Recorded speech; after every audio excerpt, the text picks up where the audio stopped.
Добрый вечер. В эфире Prime на канале АТР. Это время для наиболее серьезных тем, разговоров и для людей, общение с которыми для меня имеет особый смысл. Сегодня у меня в гостях человек редкий на экранах, поскольку обычно фиксирует это время и снимает его он сам, как на фото, так и на видео. Это один из легендарных и самых известных украинских фотожурналистов. Если я правильно сказал, она выговорил твою профессию. Анатолий Степанов. Привет, Толя. Да, здравствуй. Тебя очень поймать трудно в Киеве, зато очень легко следить за тем, что ты делаешь в твоей фейсбучной странице, где ты постоянно выкладываешь фильмы, ролики, ну, если можно сказать, клипы с тем, что сейчас происходит в армии. Ты постоянно обновляешь свои работы и выставки делаешь, все остальное прочее. С чем, какими планами и успехами ты подошел к середине 2021 года? Ну, ты так громко заявил, обновляю. Это не так часто бывает, так быть Ну, я полностью слежу. честным. И Да, я но... всех предлагаю всем следить за YouTube, у тебя так и называется, да, Анатолий да, Степанов, Анатолий да? Степанов, да. Да, и Facebook страница Анатолия Степанова. Там лучшие кадры о войне. Но вот если я хочу кому-то показать, что происходит, как это все выглядит, то я просто захожу к Степанову, беру поделиться и отправляю. Спасибо, Эдер, за такую оценку моей деятельности. Ну, я просто украинский фотограф, который волею случая, я так считаю, оказался на войне. Ну, потому что война идет в моей стране, война идет уже 8-й год. И а в обозримом будущем не видно, когда она закончится. Я бы так сказал. Ну, вот все началось в 13-14 и до сих пор продолжается. 13 это Майдан. Майдан, да. И нам казалось тогда, что это будет что-то такое страшное. На самом деле все это было только начало, прелюдия. И сейчас это уже кажется абсолютно таким каким-то далеким и не особо страшным событием. Хотя, конечно, людей убивали в центре Киева, это ужасно. Но в Украине цена жизни была всегда достаточно высока, Да, потому что... Да. мы не привыкли к тому, что вот можно так спокойно на улице, что милиция кого-то будет бить, в кого-то будут стрелять, а стреляли в центре города прямо. Просто Ну брутально. и очень быстро этот порог чувствительности был перейден, потом оккупация Крыма, война уже в жесткачной такой форме, и ты сразу, в общем, туда и попал. Ты знаешь, порог чувствительности преодолевается не сразу. Когда ты получаешь сводку с фронта, особенно первые годы, вот погиб 1, 2, 3 солдата, и ты начинаешь думать, как так? В твоей стране чей-то сын, чей-то муж, там отец, солдат, и его нет. Почему это происходит? Мы жили в мирной жизни, мы вот такие были непуганные идиоты, я бы так сказал вообще, по большому счету. И вот так вот нас окунули в мир брутальный. С размаху, Да. я бы сказал. Да. Ты фрилансер, то есть ты нигде не работаешь. Ты такая отдельная персона, которая может для кого-то что-то делать, для каких-то агентств. Я правильно Я понимаю? работал в разных изданиях, газетах, журналах, потом работал в Рейтерс год, а потом я ушел как бы на собственные, скажем так, хлеба. А сейчас сотрудничаю с France Press, есть международное агентство такое французское. Не знаю, я был у них АФП, даже. да. Да, был у них в офисе в Париже. Снимаю для них то, что происходит. Да, я фрилансер. Да. А там это не постоянно, это все равно контракт фрилансера.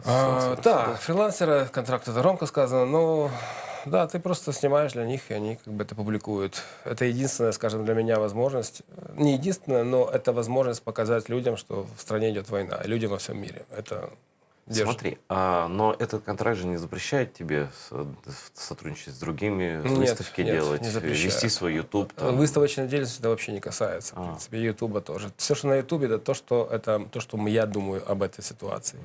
То, что я через себя пропустил, переварил, как бы, и выдал, как бы, то, что я чувствую и думаю. Это вот мой Ютуб.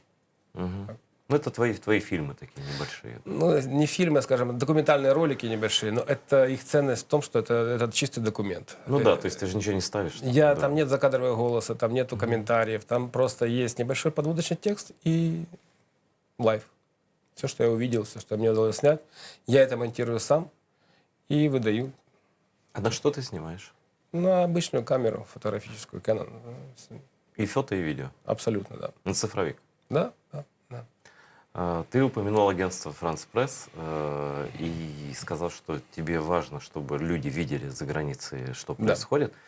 Это важно очень, особенно в том числе с французскими агентствами. Например, ну, это крупнейшее французское агентство, это государственное агентство Ну, это Франции. мировое Ну, оно мировое, да. но оно субсидируется. Это общественное, как общественное телевидение. Ну, как у них форма такая, типа BBC, Да. «Франс Пресс», но французская. Французское. Вот. И я был у них в офисе в Париже. Я боюсь соврать, по-моему, в 2017 году в апреле. Перед тем, как Макрон поехал к Путину на Санкт-Петербургский форум. По-моему, 2017 год был. Май этот форум был. Значит, почему я тогда так запомнил? Потому что тогда Макрон еще были очередные какой-то жесткач очередной был, и Макрон не знал, поедет или нет, но по опущенным в пол глазам его сотрудников было понятно, что поедет.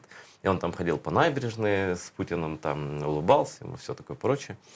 А на каком информационном фоне это все происходит, я могу объяснить именно по агентству, вот, на которое ты работаешь. Я зашел, у них есть отдел там, нас провели экскурсии по всему агентству, есть отдел, как это называется, инфографики.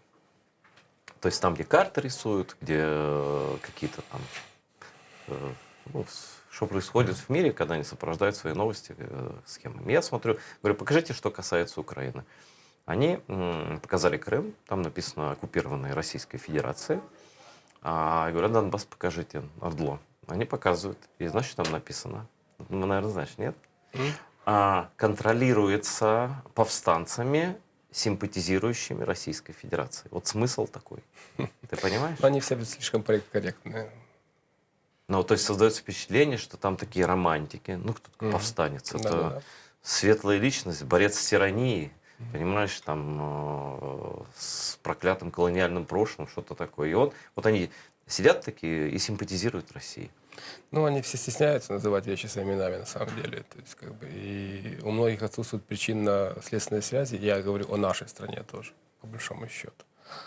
А касательно россиян, которые там это все заварили, тут быть сомнений не может, потому что я с ними общался непосредственно, вот как с тобой говорил.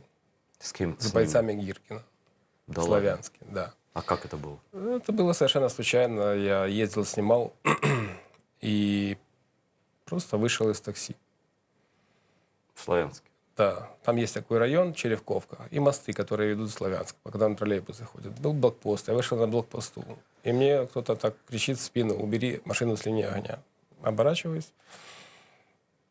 Человек залег, направил автомат в камуфляже, с георгиевскими ленточками. Все. Я говорю таксисту: отъедь.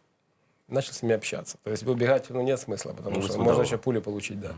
Лучше резких движений не делать. Да. Ну, общались. Я говорю: кто вы такие, ребята, что, как? То есть, ну, не то, что по дурачка косил, а просто общался как наивный, типа, вот, фотограф. Я хотел понять, почему люди с автоматами, с чужой символикой находятся в моей стране. Что они тут делают? Да, говорит, мы россияне. Терские, волки, ну, что-то такое они там лепить начали. Вот, казаки и так далее. Типа из Ставрополя? Да, нет, Кубань. Масса была разных версий. Они сначала позвонили кому-то, спросили, можно ли их снимать. Потом сказали: да, снимай. И я общался, и вот как вот тебя видел, с ними снимал. Я так думаю, что это было сделано специально. И тогда нужен был информационный удар просто, что вот люди, которые повстанцы, да, с автоматами, они здесь, они за Новороссию. Один из них говорил, что мы пришли помогать православным, спасать их от греко-католиков, это дословно. Да, такой бред. Вот. Потом они говорят: ты, типа, иди отсюда, сейчас пойдет Нацгвардия через мост, будем их крошить. Тогда, кстати, было планировался штурм Славянска, который отменили. Штурм с нашей стороны? Да, на МВД. И с одним из них я как-то так вот подошел, а он был в кубанке, да, шапка такая. С красным верхом? С синим верхом.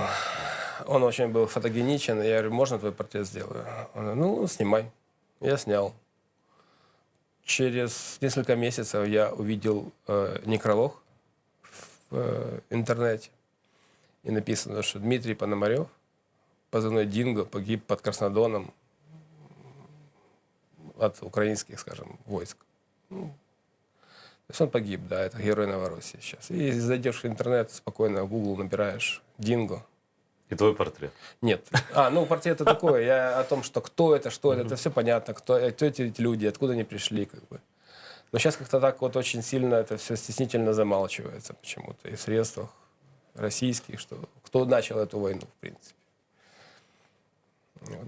На следующий день там были собрания в Славянске, да, там люди приходили, фотографировались с этими товарищами, встречали их как освободителей, как бы. Детей приводили. А ты Такой там был? праздник. Да, я был. То Тогда есть еще ты был пресса... прям на оккупированной территории, Да, и тебе да. давали снимать? Нет, тогда еще давали прессе там работать. А ты с многих. коркой с какой-то У иностранной? меня не было никакой корки Вообще вообще. ничего. Да, если меня там взяли, то Не, ну иностранная корка тебя не у тронула. меня не было иностранной корки. Ничего не было? Ничего А не как было. тебе дали снимать? Что Ну, ты- просто я сказал, снимаю для France Press. Все. На словах поверил. Да. То есть тогда была такая суматоха, что можно было спокойно это все как бы... Ну, они увидели техники хорошие, видимо, ты профи. Там, да. Да, не знаю, что они видели, но тогда был у них посыл, надо больше это показывать. Это был как бы информационный удар в первую очередь по стране. То есть они тебя использовали, ты это понимал, а ты использовал момент, чтобы...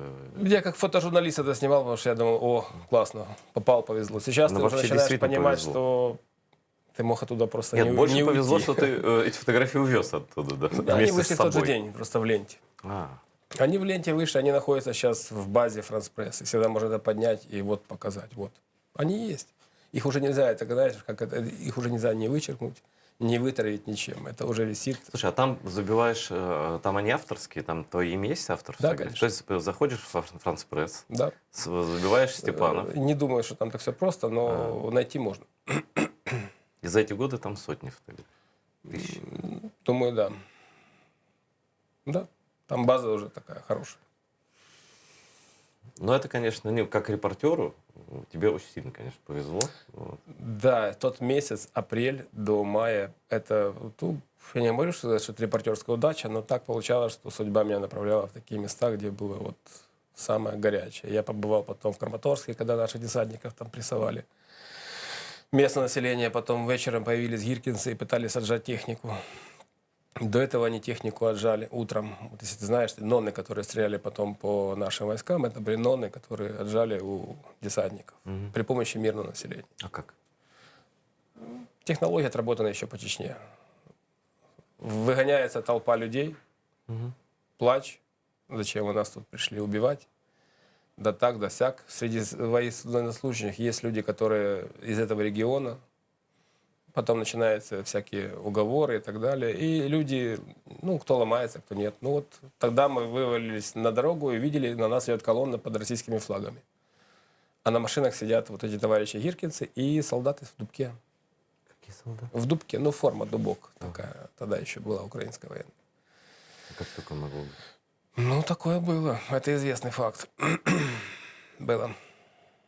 Ну, это первые месяцы войны. Да, это была неразбериха ужасная. Это была не просто война, это была ИПСО. Информационно-психологическая операция огромная. Это давили просто людям на мозг. А в Крыму ты не снимал войну? Нет, я не был в Крыму. Крым для меня это отдельная история. Я все детство, юность провел там. Я прошел все горы.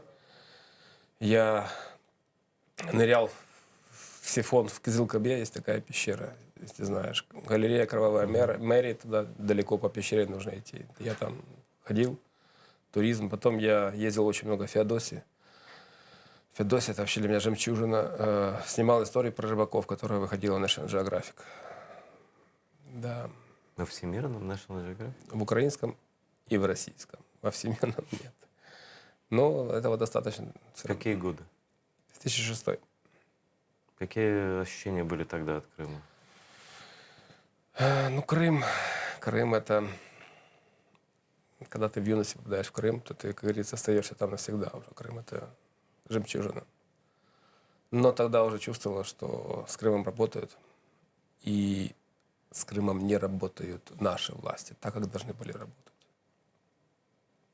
Когда приходит время, ты начинаешь понимать, что надо больше уделять внимание людям в плане информации и работы с ними. Я не хочу приводить пример России, да, это просто зубодробильная пропаганда, да, такая кондовая. Но Крым, потеря Крыма, возможно, тоже есть вина и какая-то Украина. Смотри, насчет работать. с населением. Я абсолютно согласен. Но там власть вся была из коллаборантов, как это было проверено экспериментальным путем, да. Там представителям коренного народа не давали ходу нигде, Да. но по минимуму, ты же знаешь, да. Презирали, я бы так сказал даже. Я просто помню по русским, с которыми общался в Крыму. Да. При том, что все их страхи, о том, что их будут выгонять из домов, резать, убивать, совершенно оправдались на ноль ровно. Надуманные. Да, это все была пропаганда умелая. Потом прошло 25 лет. 25 лет крымские татары жили с соседями, приглашали их домой, кормили их пловом, чебуреками, другими вкусными блюдами. Они радостно чавкали, пили водку, обнимались и говорили: ой, там типа Рустем, значит, мы с тобой соседи, все. Но потом, значит, приехал танк, и Иван тут же распрямил грудь и сказал, что старший брат пришел в школу, да, я тут теперь, значит, шишку держу.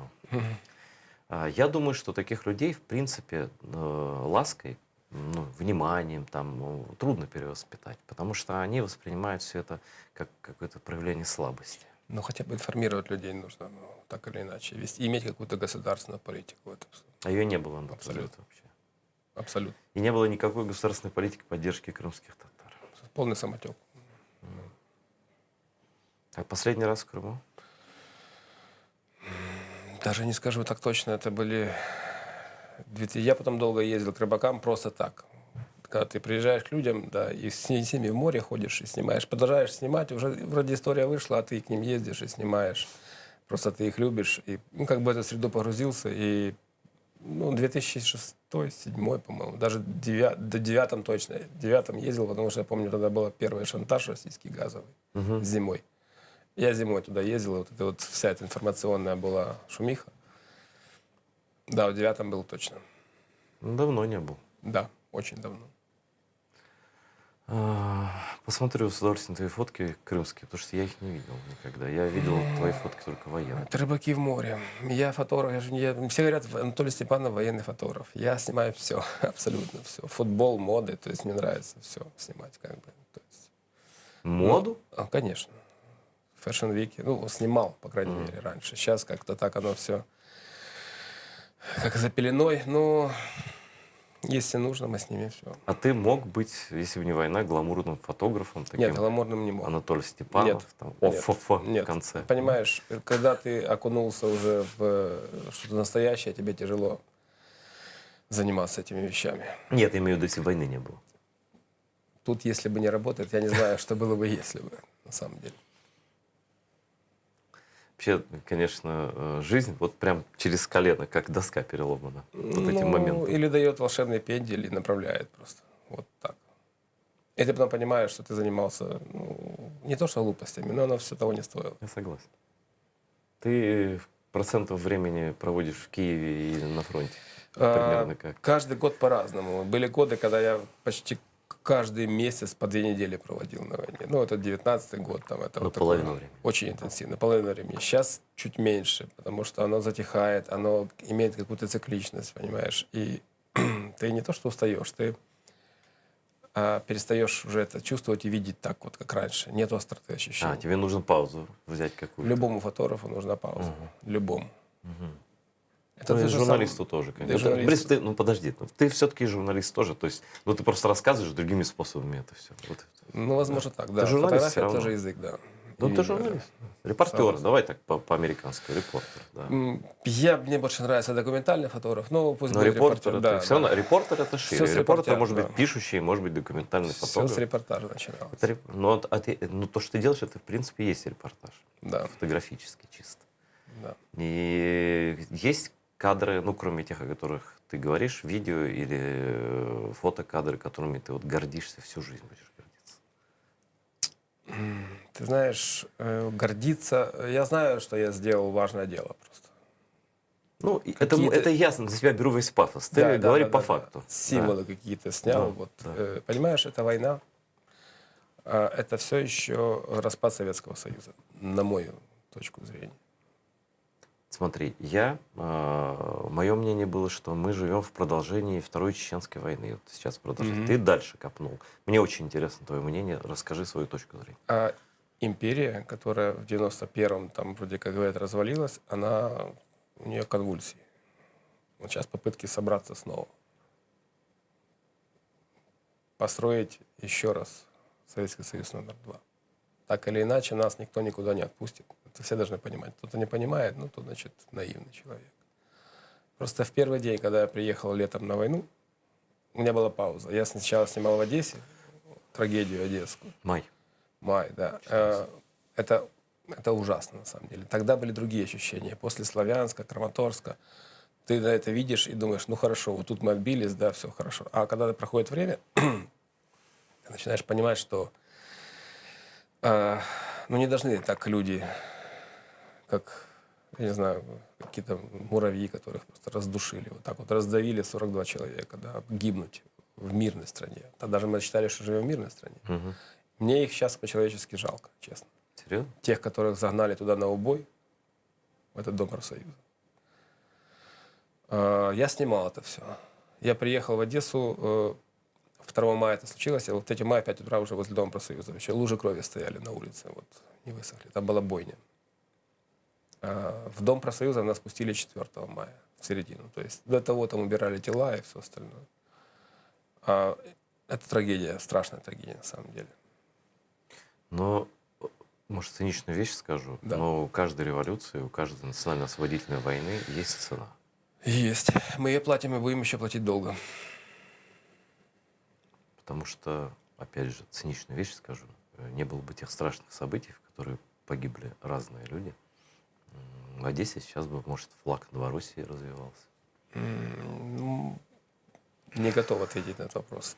Ну как нет? Там же сидел штаб ГРУ и ФСБ, они же готовились. Я знаю, что только Ходаковский, который Востоком командует, находился на крыше. Ну, что я говорю. Да, в тот Они день. просто Да, не вдалось. Провокация была организована. Конечно.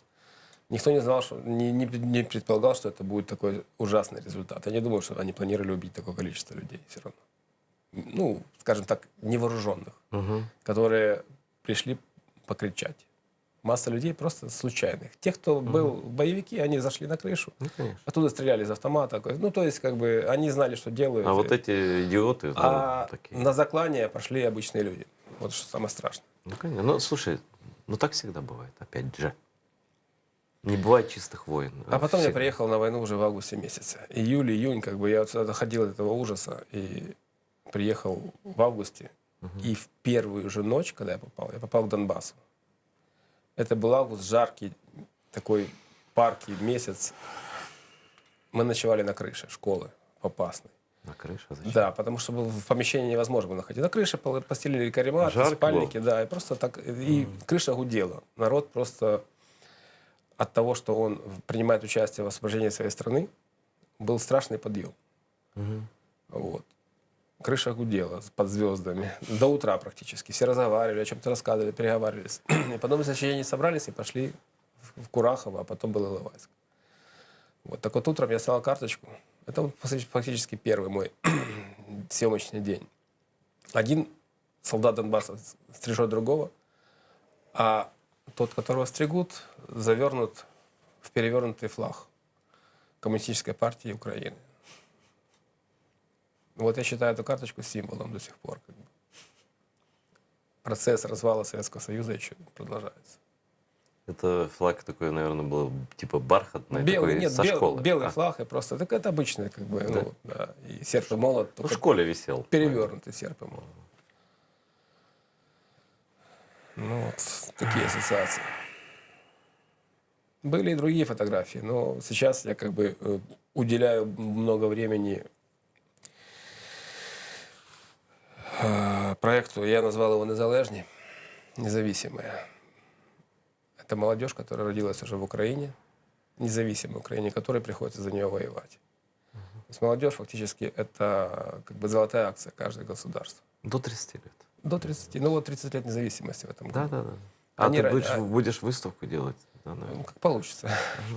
Вот. Но эти люди, они не видели Советского Союза. Они родились в стране независимой Украине. И им уже приходится за нее отдавать жизнь Да. и здоровье. Сейчас многие, некоторые даже и молодые люди, не знаю, сталкивался ты с такими Может, родители нас наговорили, может, советские фильмы смотрят, российские какие-то. Вот этот пломбир по 20 копеек. Я сижу, смотрю, думаю, какие же вы идиоты. Ну, недалекие люди просто, я бы так сказал. Не хочу их как-то оскорбить, но А какого ты года рождения сам? 69. А я 72-го. Ну, мы с тобой в одних очередях за сахаром стояли, только в разных городах. За сметаной, За да. сметаной, да. Мама, я помню, в школу надо идти к 8. К 6 идешь, занимаешь очередь. Ну, понимаешь, сводить все это к продуктам, как бы, ну, это нет смысла, это уже другие были, как бы, это, Ну да. это по большому счету все равно тюрьма народов, Советский Конечно. Союз. Как бы, так что тут, Ну, то, что он себя не мог прокормить, говорил о том, что говорит, система какая-то крейзи, она не работает, в принципе, Да. никак не работает. Да, ну, что тебе еще спросить по фронту? Я, конечно, редко бываю, да. Ты можешь сравнить войну тех лет, ну, каких лет? 14-15, Мгм. и войну 19-21? Ну, смотри, 14-15 это неимоверный подъем патриотический, да, и люди, часто не умея воевать, шли, кто шел в добровольческие подразделения, кто мобилизованный, да, как бы. Опять же, армия, которая была брошена на юг Донецкой области, отрезать, в принципе, анклавы эти все захвачены. Это неимоверный уровень патриотизма и подъема. Люди, не умея воевать, воевали и гибли часто из-за того, что не умели что-то делать. Как бы, и отдавали просто жизнь за эту страну. Вот это не красивые слова. Так Все это было на твоих глазах. Я не могу сказать, что я видел, как кого-то кто-то убил.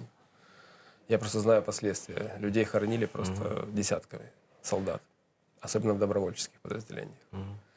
Сейчас война немножко другая. Она превратилась в такую окопную, вот как Профессиональную. профессиональную окопную. У нас есть граница фактически, которая перерезает Донбасс. Только граница это не КСП и вот столбы, это окопы, минные поля, минометные обстрелы ночные, СПГ, РПГ и так далее. То есть это постоянно какой-то идет контакт. Когда активнее, когда пассивнее. Опять же, снайперы, это постоянно идет охота. Охота на людей, конечно. Охота, Это при да. том, что вроде бы как в боевых действий таких тотальных нет. Нет, но Но охота идет идет вот это. постоянно, да. Причем заезжают российские снайпера, спецы, которые как бы, ну, серьезные ребята. И убивают солдат без... То есть нельзя над бруствером долго находиться, в принципе, нельзя находиться долго на открытых местностях, простреливаемых. То есть... У меня коллега мой был вот в мае, Витас Бруверис, корреспондент газеты «Лето Вассалитис», может, ты знаешь его? Нет.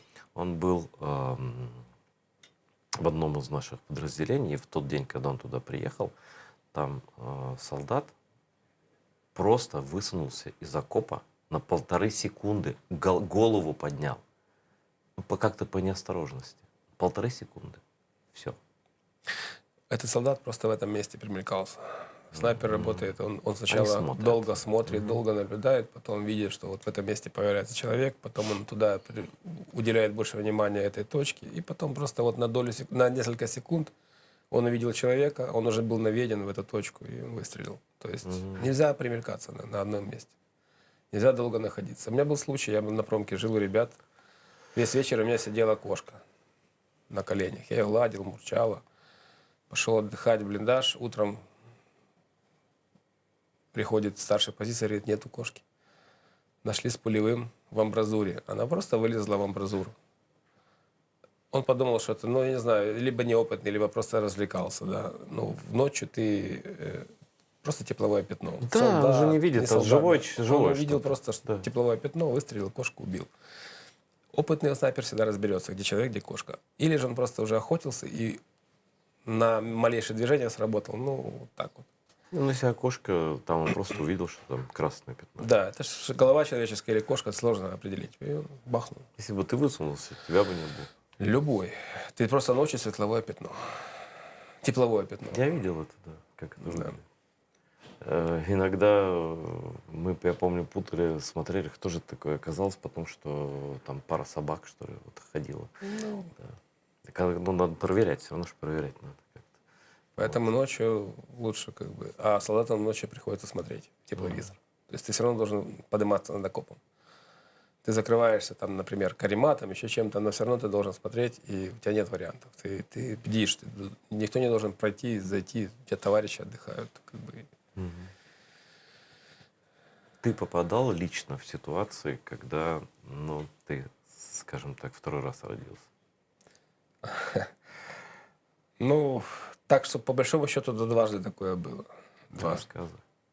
Первый раз это было Дебальцево, 23 ноября 2014 года. Я пошел погулять по городу. Город уничтожался артиллерией. То есть это, конечно, совершенно глупейший поступок, как бы, с точки зрения журналистики, да, особенно если ты работаешь на западной средстве массовой информации, да, если ты приехал, тебя не выпустит никто, никакой офицер безопасности не разрешит вообще находиться там. Я был сам предоставлен себе, отвечал сам за себя и просто пошел погулять по городу, по которому работала артиллерия. Да. Ну, 14 год ты же сам неопытный был. Да, ну абсолютно как бы. И я пришел в место, да, куда-то прилетел один снаряд. Мы прибежали, я там нашел местного, который меня водил. Собака бегала по крыше. Снаряд Крыша? попал под будку собачью. Собака с ума сошла просто. Нет, ну глаза у нее были... Ну, слушай, ну я собак на крыше не часто видел в своей жизни. Овчарка бегает по крыше, Нет, будка это, рядом конечно, лежит. за Снаряд страха. просто выкинул на гору ее, да. А, выкинул на крышу? Выкинул на крышу. Волной, Она жива. волной. Да. Ворота скомканные, как фольга от шоколада, такие железные. И тут я слышу так далекий залп и нарастающий такой шорох. Я понимаю, что летит сюда, потому что оно все... Это был первый пристрелочный, а остальные залп прилетел примерно в те места, где мы находились. Я упал под гараж, там уже, как говорится, «Отче наш». Все, что я как бы читал в этот момент. Я клянусь абсолютно. Каждый солдат в таких ситуациях, хотя я был не солдатом, но читает «Отче наш». Ну, или свою молитву. Или молитву, иудеи, потому что, или да, мусульмане молятся по-своему. Но просто ты понимаешь, от тебя уже ничего не зависит. И все на воле Всевышнего, и абсолютно... А сам ты атеист? Ну, я верующий. Или верующий? Умеренно верующий человек. А верующий стал с войны? Нет. Я знаю, что просто Бога нужно носить в сердце, как бы, и не вредить людям, в первую очередь. А там уже... Про Бога в сердце мы еще поговорим. Так что гараж? Ну, Гараж прилетел 8 или 9 снарядов, грохот, звон. На самом деле ощущение такое, что ты лежишь в колоколе и по нему кувалдой бьют. То есть нету, как в кино, этих звуков. И тебя подбрасывает на земле просто. вот так. Да, Прямо ну, земля отрывает от ходит. земли? Нет, ну и ты чувствуешь тебя чуть-чуть так. то есть ты чувствуешь себя в невесомости периодически? Не-не-не, это тоже из кино, нет. Просто ты чуть дрожишь и чуть-чуть как бы вздрагиваешь. Конечно, насколько ты пушинка в этом мире. Да. Ты понимаешь, что ты просто никто, и все зависит от... Уже не от тебя абсолютно, повезет тебе или нет, все. Я поднялся, оно отгремело, стоит облако пыли, люди мечутся по перекрестку, люди тоже вышли посмотреть. А, так это еще любопытство или просто любопытство? Они вышли посмотреть, прилетел снаряд к соседу, и они начали как бы А смотреть. потом пошло, он первый тут- запустил, да. люди вышли, ну как всегда. Да. Я не думаю, что кто-то думал о том, что есть там люди. Они выцеливали все равно украинских солдат. Там рядом был элеватор, и они постреляли по элеватору. Но попадали по домам. Я понял. То есть, ну, то есть как это, меткость была такая, что туда-сюда Это летело. война 43-го года, грубо говоря. Когда ты артиллерией работаешь, сейчас уже дроны поднимают. Тогда дронов еще, возможно, не было. Да? И корректировщик сидел на нашей территории 100%. И просто корректировал, куда кто стреляет. Вот и все. Стреляли неизвестно откуда-то. Может, из-за Чернухина, может, еще откуда-то. Ну, вот. И мы оттуда потом улепетывали очень быстро. И выходим за угол, стоит дом, полдома нету, полдома есть. Как вот сдуло, полдома на улицу. Люди копошатся там тоже. Я спросил, что, как. Они говорят, да вот соседи были в доме, попал снаряд тоже. И нет. 3 женщины. Нет, живы все 3 Подвал? остались. Сидят у него в подвале у соседа теперь. То есть, понимаешь, Ну, повезло. Дебальцево, да, Дебальцево уничтожалось брутально артиллерией, градом, чем попало. Ну, то есть их задача была, невзирая ни на какие потери среди мирного населения, Плевать. захватить эту территорию. Плевать. Это же узел, да, железнодорожный? Вспомни Грозный, как выглядел после. Да, я про это тебе и говорю. Они воюют таким методом. Да. Они просто поняли, на земле не очень получается, когда мотивированные люди против них воюют, да? Да. Да, поэтому нужно просто утюгом. Утюгом, да. И запомнил навсегда, вот в каждом окне в Дебальцево, когда я шел по нему, икона Божьей Матери стоит, семистрельница. На улицу смотрит. Это вот такое воспоминание. То есть И второй раз? второй раз, это уже было, я уже, как говорю, был обстрелянный. Снимал на Бутовке, 17-й год, 10 мая. До того прилетел снаряд в Авдеевку, убил семью. Один. В дом. Да, в дом, во двор. На деревьях взорвался. 2 девочки смотрела мультфильмы дома, они стали живы. А люди готовились к ужину, они приехали в Киев. Из Киева приехали в Авдеевку просто там на несколько дней. Всей семьей. Ну, типа шашлык. Что-то там такое. Нет, ну не знаю, какой шашлык, не шашлык, но девочки на улице. смотрели мультфильм, они были живы. А те, кто на улице находился, всех убило. Это было 9 мая, по-моему, 17 года. Это русские праздники. День Победы. Деды воевали. Можем С повторить. чем связано, что они там, да, Ну, у повторения вас с не чем-то любят. связано. Да. Тут гадать-то не надо. Это, Да. но в мирной жизни они 9 мая в Турции немцев в бассейне топят. М. А тут им... А 10-го я был на Бутовке, и командир, я его просился, ну ладно, иди на ближнюю позицию, там тихо, сходи там, поснимай, ладно. Я пришел, буквально про 5 минут я там пару кадров сделал, хрипит рация, всем в нору, обстрел, и прилетает первый снаряд метров 20 в бруствер. То есть, и начинается танковый обстрел. Это самое страшное, что может быть. Да, для Прямой пехотинца наводкой. танковый обстрел, это, ну, это ужас на самом деле. И ты не понимаешь, где выстрел, где взрыв, потому что Потому что мину ты слышишь, примерно понимаешь, да, что... Да. полет снаряда меньше секунды. 940 метров в секунду, вернее, чуть больше километра в секунду танковый снаряд прилетает. И мы ушли из позиции в ход сообщения, это там в 15 метрах. И он начал ложить по этой позиции, где мы находились. То есть там, ну, земля по каске сыпется. Там. Потом перенес огонь по бетонной стене. Машинное отделение Бутовки. Такое, от него уже сейчас ничего не осталось практически. Вот. И тогда я тоже я понял, что я должен сейчас срочно снимать, иначе я сойду с ума, потому что страшно. А работа, то есть когда ты что-то делаешь, только Отвлекает. это отвлекает. Только это. Я вот начал снимать видео, да, кино снял, про то, как люди сидят, пехотинцы, по которым валит танк. Потом он еще КПВТ включил, ну, крупнокалиберный пулемет, и там сверху над головой оно хлопало в бруствер. Но это уже не так страшно. Потом он перенес огонь чуть дальше, она как бы полегчала, и ребята говорят, ну ладно, беги типа в укрытие. И ты начинаешь думать, может я здесь посижу, а вдруг миномет. Тогда я побегу, а вдруг я сейчас буду бежать, оно прилетит на бегу. И вот это вот ощущение неопределенности после этого стресса, это ужасно. Паралич такой. Да, да. Вот. Ну, когда все заканчивается, ты как бы очень рад, что все закончилось, что жизнь продолжается, как бы можно пойти поужинать, поговорить. Ты даже не ранен, Ну, слава богу. не контужен. Ну, контузии есть, но такие мелкие. Шум постоянный в ушах. Но это РПГ, возможно, когда близко находишься, там еще где-то что-то. Ну, грех жаловаться, слава богу. Ну, счастливчик, что я тебе могу сказать. Ну, ладно, наверное, врачи ты. Ну и вот после всех этих дел приезжаешь ты в Киев. И что? Ты прямо знаешь болевые точки, куда Не, бить. я просто рисую жизнь. Киев. штрихами. Киев, ты И предлагаю понимаешь, тебе что, раскрасить. как бы, да, это самое тяжелое, поверь мне. Вот находиться на войне, ты находишься в окопе или там с ребятами, и уходят заботы какие-то жизненные. Ты понимаешь, что ты находишься тут среди своих, среди классных пацанов. Не вопрос, они все разные, у каждого свои тараканы, но ты знаешь, что они за одно общее дело. Там облетаешь шелуха с людей очень быстро, все знают, кто чего стоит, как бы, да, абсолютно сразу видно. Обстрел, они свои делают. На самом деле война — это очень тяжелая, грязная работа. В прямом смысле грязная. Вы постоянно в земле копаете. Но я говорю о пехоте, потому что я больше всего с пехотой провожу время. Бедные пехотинцы, мне их Я- физически жалко, потому что пехота- они все время копают что-то, Они укрепляют, работают. таскают бревна Да, эти. они красавчики. Пехота — это уникально. Короче, они делают все абсолютно, Да. что можно делать на войне. Да. Они вгрызаются в землю и держат. И вот ты там побыл, посвистела, постреляла, ты поработал, пообщался, записал, снял, и приезжаешь в Киев. Садишься в поезд и начинаешь слушать. Что говорят. Начинается это вот пурга. Мгм. И люди совершенно, казалось бы, они живут на Донбассе, да, едут куда-то там на отдых еще, и они совершенно не понимают, что происходит. Вот это вот просто, это самое страшное начинается, это психологическое давление. Ты приезжаешь в Киев, а тут вообще все хорошо. все в шоколаде.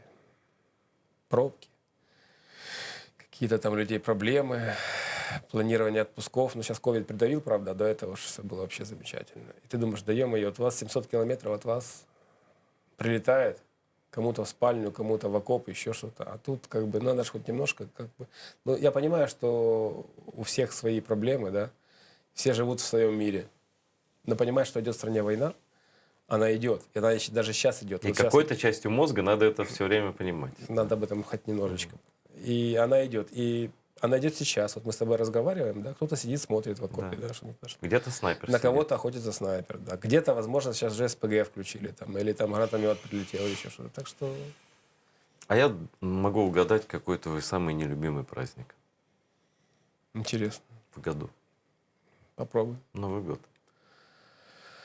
Ну, Ну вот я когда не вот это праздную, вот честно. все. Нет. Спокойно. Ну ты же знаешь, почему я сказал. Ну когда ты даже, если все окна закроешь, А. у тебя начинает они трястись. Ты знаешь, года 3-4 как-то более было спокойно. Сейчас же как бы люди Опять же все с разошлись. катушек сорвались Разошлись, да. совершенно. Да. Это до 4 часов утра канонада просто. Ну, и ты думаешь, если человека, который здесь так зажигает, вот туда отправить, ну, чтобы просто он послушал, как оно звучит. Да. И, знаешь, по ком звонит колокол. Может к тебе прилететь под ноги, может где-то в стороне. Это ж... У тебя гибли близкие знакомые? Да, конечно, люди, которых я снимал, многие, с кем ты общаешься, кого ты снимал, они как бы уже тебе не чужие. Ты как бы вторгся в их личное пространство. Ты их как бы где-то понял, где-то вошел с ними в контакт, и потом ты узнаешь, да, погиб. В 2015 году, на День Незалежности, мы жили на ВОПе под Троицким. Уже уезжали, подошел парень. Говорит, вы телевидение? Я говорю, нет. А что ж такое? Да я стих написал, говорит. Хочу прочитать. Вася Мельник, у него позывной Вассерман был. Он сел, прочитал абсолютно чистые, наивные стихи, такие вот украинские. Про родину, там, про любовь к ней, про то, что он ее защищать будет. Через год я узнаю, его убил снайпер. В 16-м я жил на Бутовке, тоже парень, общались мы. Через 10 дней он погиб тоже. Как бы. Ну и позавчера недавно мне звонит знакомый, солдат. Привет, Толик, вот подписываю новый контракт. А эти люди, которые повоевали, им тяжело тут вообще совершенно. Ты с ним какое-то время тут находится, потом нет, лучше туда. Он мне вот, говорит, что к происходит, ребятам, я с ума схожу, я не могу здесь находиться, я вот сейчас опять к своим ухожу. Говорит, ты знаешь, Толик, вот уже нету Влада, нету, и Миши нету. Я говорю, как нету, что случилось? А я их снимал позапрошлом году, то есть тоже общались и снимал. Ты можешь взять компьютер, и ты видишь, человек живой тебе что-то говорит. А его нет. Влада убил снайпер, а Миша повесился. Повесил? Да. Да. Тут? Это проблема, да, да. Солдат, который ходил на ту сторону по гражданке. Бесстрашный абсолютно. Понимаешь? Как такое? Ну, казалось, Людей вот накрывает, и быт, и, возможно, и ситуации всякие разные случаются. И, ну, не знаю, он был бесстрашный, он прекрасно говорил, он рассказывал мне массу вещей, которые у меня просто волосы вставали дыбом. Это человек, который ходил на ту сторону. Он сам из Донбасса, Донецка. Да. И его нет. И он не погиб не в бою. Вот так бывает. молодой, наверное. Молодой. И ты, когда с ним общаешься, ты проникаешься уважением с первых минут к человеку. Ну, это такие личные То есть вещи. у тебя такая уже, знаешь, выставка в черных рамах, это серьезно. Ну, назвать это выставкой такое дело, но... Ну, не выставка. Да. Пантеон свой. Пантон, Да. свой пантон. И это уже нельзя не забыть, не вычеркнуть и не простить. Самое главное. У нас даже командующие ВСУ в интервью говорят, что нам придется мириться с россиянами. Ты читал, наверное? Ну, смотри. А ты говоришь прощать. Не надо. Мириться. Можно пытаться мириться с кем угодно. Захотят ли мириться с тобой? Украина — это проект австрийского генштаба, как мы все знаем, да? Уже где тот австрийский Нас генштаб. не должно быть. Да, а проект живет. Да. Но у нас как бы, да, это не должно быть, как кремлевский дедушка говорит. Так что, как бы вы с кем не мирились, а вам будут плевать в глаза все равно. И захотят ли мириться те, кто прошел и потерял боевых товарищей, а их уже 300 тысяч. Захотят ли они мириться? Я жил на промке, стоял в десантнике, 25-ка. И парень, который... Ему 24 года было, но выглядел он на 40. Ну, на 35 пускай, да. И он говорит, что я участвовал во взятии Бутовки в январе 15-го. И первая группа, которая пошла в лоб, с 8-го раза в шахту взяли. Первая, которая пошла, она была 15 200. Все. Не все, я не знаю, почти это все. за время что. Они только смогли выбить Бутовку только потому, что это был обходной маневр. Те, кто на себя отвлекал, как Вторая мировая. Кто-то идет в лоб, кто-то Принимает на себя удар. уходит. Я говорю, я никогда не забуду, как пахнет запеченная кровь на броне. Я грузил остатки тел своих товарищей на броню. Скажи мне, кто что должен забывать? Кто к нам пришел с мечом? Стати, да. С какой стати мы должны это забыть? Кто к нам с мечом пришел? Значит, такое может говорить только человек, который сам лично,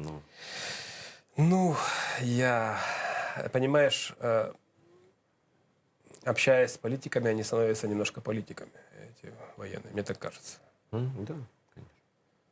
Но мы их судить не будем, они все равно Нет, военные. это да. Они все равно военные. У солдат другие принципы, и солдат никогда такие И вещи потом, ты знаешь, не опять же, начнись сейчас огромная война, все эти люди со всеми своими иногда странными мыслями все равно будут воевать. Вот. Многие те, кто воевал, я знаю, сейчас уже работают даже и в Польше. То есть их нет в стране. Мгм. А вернуться, если что? Я не задавал этих вопросов. Но вот это вот внутреннее состояние, оно все равно, когда тебя тянет. Если ты повоевал, то ты уже... Тебя тянет? Я думаю об этом постоянно в мирной жизни. Я живу больше мыслями там. Я экстраполирую некоторые вещи на войну постоянно. Или же войну на некоторые вещи. То есть с нее уже нельзя вернуться У окончательно. тебя есть какие-то подразделения, куда ты постоянно ездишь? Или ты стараешься в разные? Да, есть замечательные подразделения. В принципе, я никого как бы не выделяю, но есть люди, с кем ты уже как бы сдружился больше, сжился, как бы, и тебя тогда там всегда рады видеть вообще без вопросов. Есть разные. Хочу с тобой съездить как-нибудь. Возьмешь, я буду технику таскать. Там у меня техника вся в одной руке помещается, когда работаю. Просто. Я езжу абсолютно официально, аккредитовываюсь. Да, То понятно. есть, чтобы никого из-за меня потом не вызывали на ковер. А ты причем ездишь на поезде, я знаю. Помнишь, На мы тогда поезде. просто не состыковались по времени. Да. Мы могли тебя забрать, но не получилось. На автобусах где-то перемещаюсь это сам, потому что я без транспорта там. Так что- Расскажи-ка, дорогой друг, про свое общение с местным населением. Знаешь, Донбасс — это уникальный край, в принципе, да. Возможно, это, конечно, стокгольмский синдром, да, но я безумно люблю Донбасс, как бы. Я все детство провел у бабушки Там? на Донбассе, да. Но тогда я как бы не сильно понимал, но сейчас как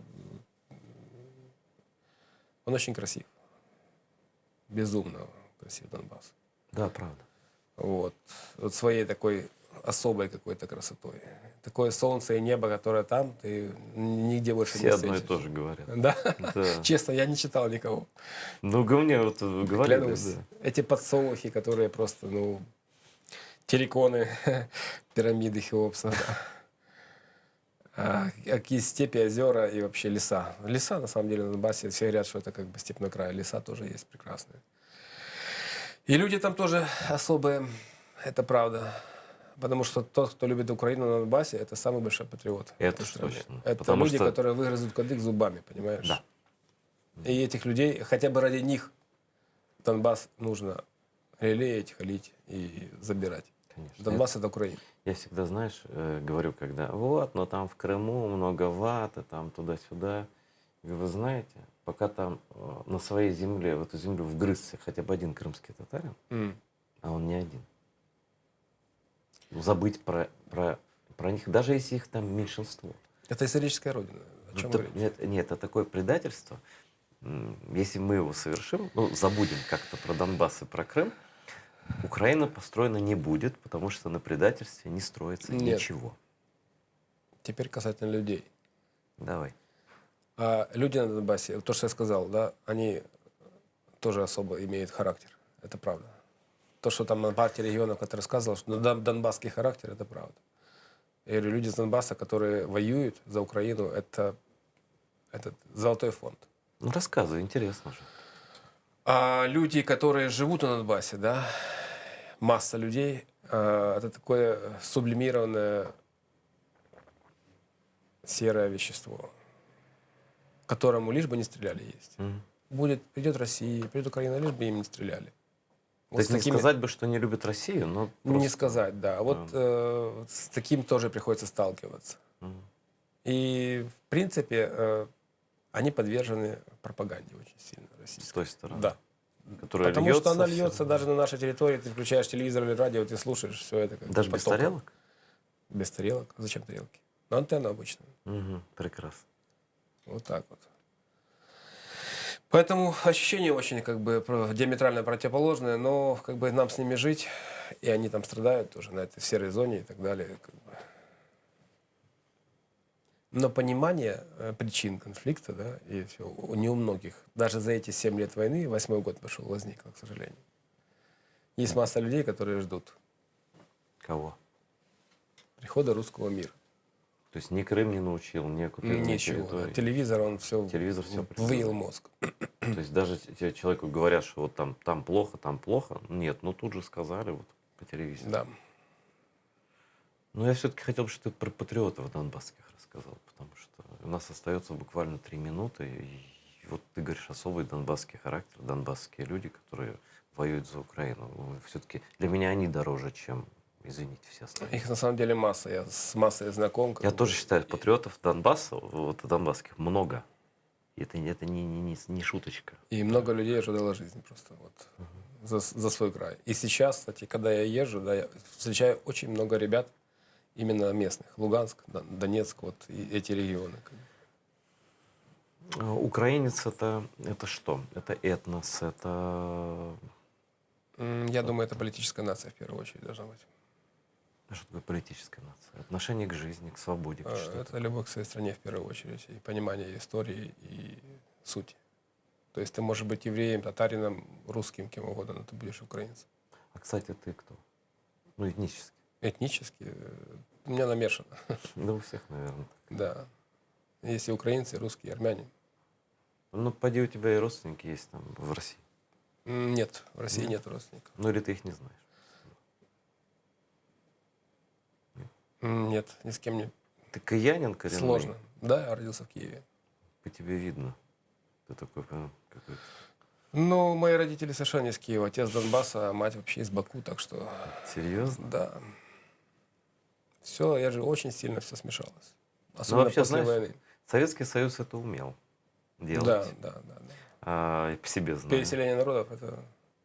По себе знаю. Потому что я родился в городе, где обе половины моей семьи, папа и мама, попали в результате сталинских репрессий. Разных лет, разным путем, но это было абсолютно искусственное явление. Ну, или же в одну ночь в эшелонами. Спасибо тебе огромное, что пришел. У нас был... Все будет Украина. Кто бы сомневался. Да. У нас был Анатолий Степанов. Вот я давно мечтал вас с ним познакомить. Он невероятно скромный. Вот, и даже перед нашим эфиром он скромничал и говорил, что я там могу рассказать. Я не разговорный жанр, не мой и так далее. Но теперь видите, что в принципе как бы еще не каждый пишущий и говорящий какая-нибудь телезирка так расскажет, как Толя. Спасибо всем, кто помогает телеканалу АТР с разными путями, в том числе через Patreon. Огромное спасибо от всего сердца. Подписывайтесь. Любая постоянная помощь, она правильная, потому что это значит, что вы где-то вот рядом, тут с нами. Все будет Украина, Крым — Украина, Крым — Сербия, Сталаджах и так далее. Потому что мы вместе боремся за правду, а в итоге правда всегда побеждает, но мы в состоянии ускорить ее победу. Смотрите АТР. До новых встреч в эфире.